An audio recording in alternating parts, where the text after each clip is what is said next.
Kalau ilatnya dianggap cacing pita, sekarang itu banyak babi yang sudah sehat gitu mah. Tidak ada cacing pitanya. Apakah halal ya? Bahwa menguap itu adalah kelakuannya setan, tahu nggak?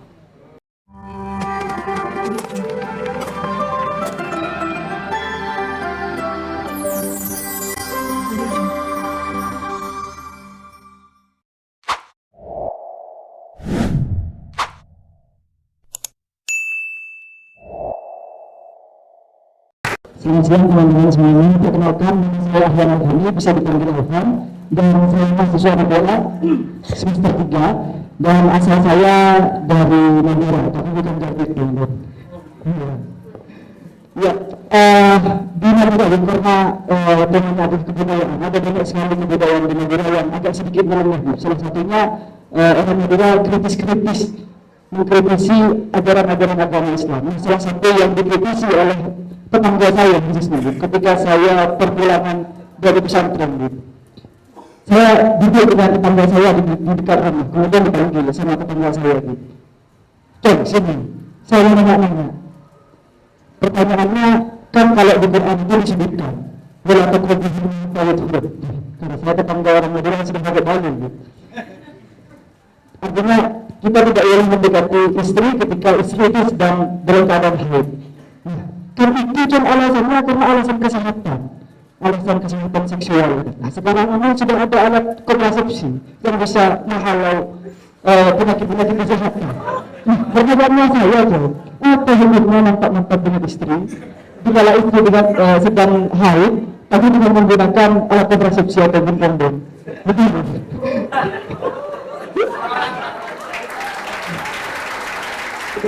Begitu. Mungkin kalau boleh, kalau berkenan saya ingin bertanya tentang satu pertanyaan lagi, tapi sebelum itu karena pertanyaannya agak sedikit tersesat, saya mau pergi dulu. Tersesat.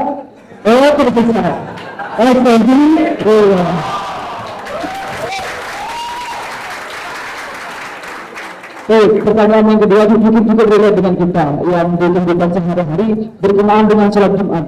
Kan kalau di sholat Jumat itu katanya wa idza sa'idul khatib ala minbar fastami'u lahu wa ansitu la'allakum turhamun. Artinya kita tidak boleh berbicara, dan bahkan kalau kita berbicara sedikit pun maka pahala Jumatnya akan sia-sia katanya. Nah, hukumnya orang yang sedang mengikuti sholat Jumat dan khatib sudah naik ke mimbar, hukumnya orang yang sedang sholat Jumat sambil main WhatsApp, apalagi sambil scroll Twitter, itu apa hukumnya? Mungkin sekian teman-teman. Terima kasih. Ini ada mungkin yang bisa dijawab. Ini ada pemuda kita yang tersesat dari Madura. Dari Madura. Kesini saja sudah tersesat mereka. Yang pertama ini ada pertanyaan mengenai tetangganya. Sebenarnya bukan bertanya, curhat kayaknya gitu. Ya, curhat tetangganya, ada yang menanyakan mengenai bagaimana berhubungan suami istri. Nah, sekarang ilatnya itu kan karena kesehatan. Sekarang kan bisa ditanggulangi dengan memakai hal-hal yang lain ya. Bagaimana seperti itu ya? Itu. Kemudian yang kedua mengenai Jumatan sambil WhatsAppan itu boleh apa enggak? Ya itu. Iya. Itu dulu ya. Ad-dinu yusrun. Islam itu adalah agama yang mudah. Karena itu kemudian di zaman Bani Israel itu wanita haid itu harus diasingkan. Jadi Islam itu adalah agama yang paling mudah. Di zaman Bani Israel itu kalau anda berdosa kemudian bertobat itu harus bunuh diri. Itu dijelaskan dalam Al-Quran. Kalau wanita haid itu harus dijauhkan sehingga ada tempat untuk melokalisir wanita haid. Saking keras dan beratnya agama di zaman Bani Israel. Tapi Islam itu agama yang mudah sehingga wanita haid itu ada paling tidak dua pendapat. Pendapat yang tidak umum, tidak mayoritas adalah memang betul-betul tidak boleh disetubuhi sama sekali. Jadi ya udah, bukan berarti kamu benci kepada istrimu yang lagi haid gitu, tapi tidak ada relasi apapun ketika haid. Kemudian yang kedua, ini pendapat mayoritas para ulama dan ini pendapat yang biasanya dipegang dalam berbagai fatwa, itu adalah boleh asalkan tidak pada aspek dari seperti auratnya laki-laki, yaitu dari pusar sampai lutut. Itu jangan diutak-atik itu ketika haid. Tapi di luar itu maka diperkenankan bagi kita untuk melakukan dalam tanda petik persetubuhan dengan istri kita yang sedang haid. Kalau pertanyaannya, kalau bukan istri, Bib, walaupun bukan haid, tidak. Biasanya ke sana itu pertanyaannya. Nah, jadi itu pendapatnya. Dan itu mengacu kepada surat Al-Baqarah ayat 222, dan alasannya, ilatnya itu bukan ilat medis ya. Bukan ilat medis. Surat Al-Baqarah 222 itu tidak secara spesifik menyebutkan ilatnya, tapi itu dianggap sebagai sesuatu yang kotor aja. Bukan ilatnya medis. Anda hati-hati dalam menentukan sesuatu itu seolah-olah ada ilatnya padahal enggak. Misalnya, ilatnya tato itu sering dianggap adalah karena menutupi air wudhu atau mandi wajib kita. Jadi kalau ada tato yang bisa tembus gitu, apakah boleh? Enggak, karena tato itu dilarang dengan hadis yang sifatnya qat'i dan ta'abbudi, bukan sesuatu yang sifatnya dhanni dan ijtihadi. Tidak ada ilatnya itu. Walaupun ada tato yang bisa tembus tetap, kecuali make up. Kalau make up tuh kalau bisa tembus wudhu ya nggak apa-apa tuh, berwudhu ketika make up. Tapi kalau tato walaupun tembus air wudhu tetap aja haram, karena keharamannya tato itu bukan karena itu. Sama juga babi haram karena ada cacing pita yang berbahaya bagi kesehatan. Bukan itu ilatnya babi itu. Babi itu haram karena Al-Quran bilang begitu, dan itu sifatnya ta'abudi. Ya nurut aja gitu. Nggak rasional agama ini. Enggak, agama ini rasional karena kenapa? Diberi hal-hal yang sifatnya ta'abudi dan itu sifatnya sedikit saja. Tadi telah disinggung oleh moderator, ayatul ahkam itu menurut para ulama 10% aja dalam Al-Quran. Selebihnya itu ayat rahmat dan ayat akhlak. Itu sedikit aja yang ta'abudi. Kenapa? Agar Allah mau memastikan kita itu beragama nyembah Allah, bukan nyembah akal kita. Makanya dikasih aspek-aspek yang nggak masuk akal. Sampean tetap taat apa enggak? Kalau semua masuk akal, ya taatnya mungkin karena akalnya, bukan kepada Allah. Kan sekarang banyak tuh orang yang sok gak taat karena gak masuk akal. Oh, yang nyiptakan kamu yang nyuruh kok, yang nyiptakan akalmu itu yang nyuruh kok. Nah, jadi hati-hati. Kalau ilatnya dianggap cacing pita, sekarang itu banyak babi yang sudah sehat gitu mah. Tidak ada cacing pitanya. Apakah halal? Ya enggak ya. Karena urusan babi ini mutlak ya. Beda dengan anjing. Kalau anjing itu masih ada yang menghalalkannya. Sebagian orang Persis itu menghalalkan mengkonsumsi anjing. Tapi kalau babi itu wah, siapa bilang wah? Anda nggak pernah mainnya, kurang jauh sih. Makanya ngumpul tuh sama orang orang Persis itu biar tahu Anda. Saya pernah ketemu dengan cucunya Hasan, pendiri Persis. Di podcast saya di Noise, dia cerita soal itu, soal kehalalan anjing dalam pendapat beberapa ulama Persis tuh. Tapi kalau babi itu mutlak tuh, Anda nggak bisa sok-sokan mau cari celah untuk babi itu. Walaupun ya, kalau mau muji orang itu, dia itu kagetan apa enggak bilang babi itu halal, langsung tuh. Kalau yang kagetan, padahal lanjutkan, bagi orang non-muslim, bahkan bagi orang Islam pun halal. Kalau kondisinya darurat. Bahkan babi itu saking haramnya, segala sesuatu yang cosplay jadi babi itu haram. Iya. Nah ini masuk yang tadi, yang slide terakhir tuh, yang generasi milenial. Karena sekarang itu ada olahan sayur dibuat rasanya babi. Iya, vegan apa gitu. Ada yang tahu nggak istilahnya tuh? Anda katrok semua. Enggak, itu ada. Jadi sekarang itu soju halal, tahu soju halal enggak? Itu kan memang tidak mengandung alkohol dan tidak memabukkan. Secara zat dia halal, tapi diharamkan oleh MUI. Kenapa? Karena dua alasan. Pertama, takut terjadi kekaburan tentang soju. Akhirnya kalau ada soju ditanya, ini halal apa enggak? Ada babi ditanya, ini halal apa enggak? Padahal itu sudah mutlak. Yang kedua, takut soju yang halal aja enak, apalagi yang haram. Itu makanya diharamkan. Jadi itu mutlak ya. Khamar, bangke, darah, babi itu mutlak di Quran. Jadi jauhi.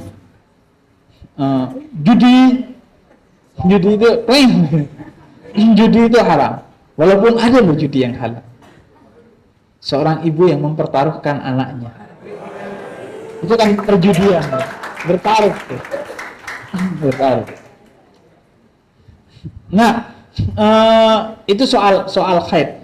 Kemudian soal tidak mendengarkan khutbah Jumat. Kalau qadim dalam mazhab Syafi'i, khutbah Jumat itu adalah bagian dari sholat Jumat.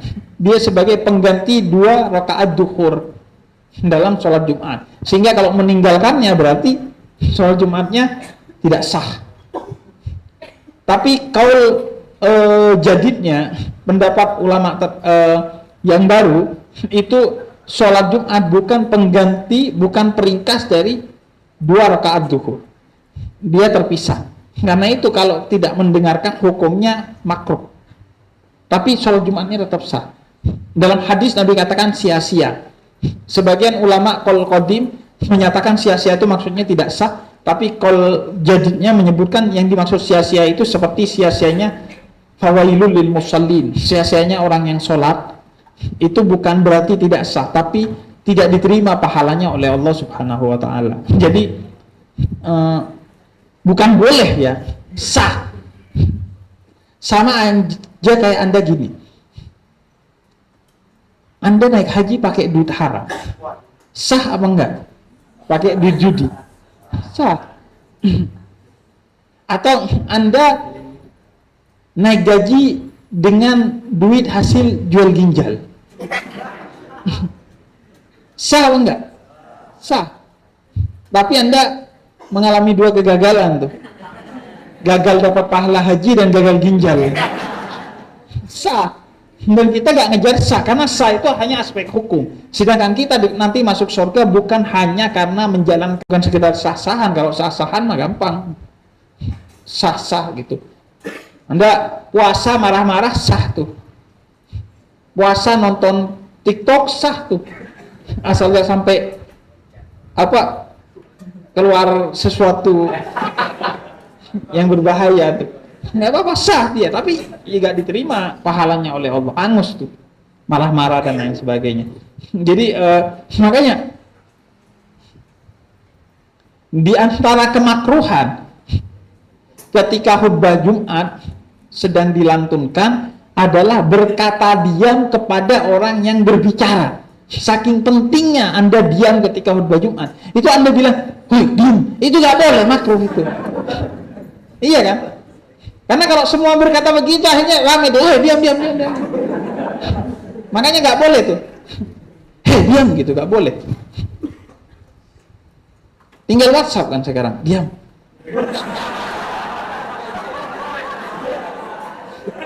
Enggak, maksudnya pakai kode. Misalnya gini gitu. Nggak taunya dalam dia. Enggak pakai kode. Kenapa? Karena keluarnya 2 huruf yang bisa dipahami, maka itu akan memakruhkan. Sama kayak Anda menangis saat sholat atau nguap saat sholat. Itu kalau sampai keluar 2 huruf itu batal sholatnya. Kayak wahai gitu. Itu tinggalan UAI itu. Itu batal tuh. Sama gitu juga gitu kan. Itu kan 2 huruf ST itu. Gitu.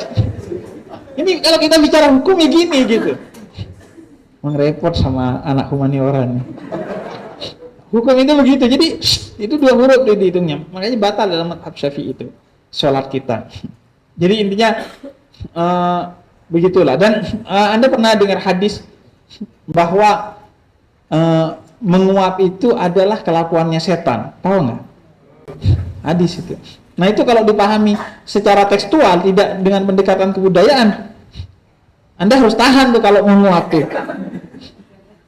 Padahal yang dimaksud adalah, kata Nabi, jangan menguap kalau menguap itu ditimbulkan oleh hal-hal yang sumbernya adalah ketamakan atau kelalaian. Ketamakan kalau orang makan banyak kan cenderungnya nguap tuh. Makanya kata Nabi, maksud hadis itu jangan makan terlalu banyak biar gak nguap, atau karena kelalaian. Pas diskusi kamu nguap itu, kata Nabi, itu kelakuannya setan tuh. Karena di diskusi itu tidak sepatutnya Anda nguap.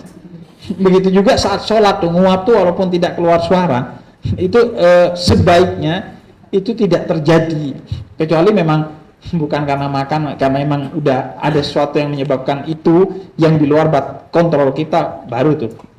Itu mungkin ya untuk Madura. Memang di Madura itu memang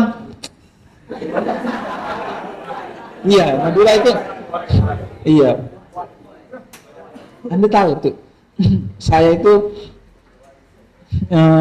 di Madura pernah nyantri ATM tuh, terus si orang di dalam itu lama, karena tiap keluar duitnya dihitung sama dia, dan ngitungnya itu biasanya pakai ludah dulu. Itu dia ngambil 30 juta mungkin ya untuk bayar sawahnya tiap 3 bulan tuh panen, biasanya ngambil banyak. Saya nunggu lama, terus saya ketok kan, Pak, jangan terlalu lama, atau itu mesin nggak usah dihitung udah, katanya. Dia tetap aja ngitung, nggak peduli dia. Ketika keluar, baru dia tuh keluar kepalanya doang, pas mau sambil nunggu mesinnya keluar tuh duit, dia keluar kepalanya. Jangankan sama mesin yang buatannya manusia, sama sampean yang buatannya Tuhan, saya tidak percaya.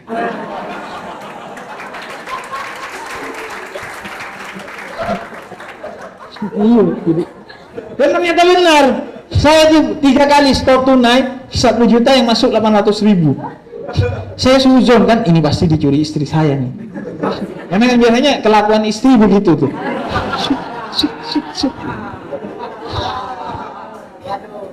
Saya curiga tuh.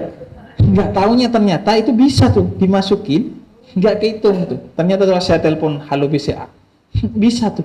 Ternyata orang Madura tuh visioner. Banyak lah saya itu kisah-kisah wine-nya orang Madura itu.